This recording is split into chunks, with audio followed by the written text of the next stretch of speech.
ആഗോളതലത്തിൽ തന്നെ മൂലധന ശക്തികളും തൊഴിൽ ശക്തികളും തമ്മിലുള്ള അസമത്വം വർദ്ധിച്ചുകൊണ്ടിരിക്കുന്നു.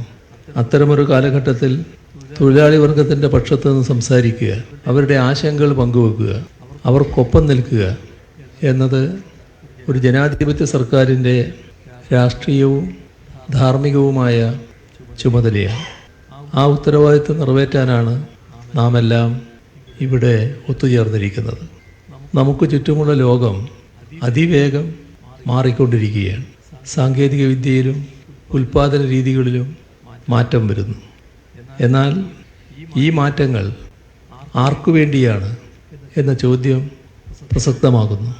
അത് ബഹുഭൂരിപക്ഷം വരുന്ന സാധാരണക്കാരുടെ ജീവിതം മെച്ചപ്പെടുത്താനാണോ, അതോ ചുരുക്കം ചില കോർപ്പറേറ്റുകളുടെ ലാഭം പെരുപ്പിക്കാനാണോ?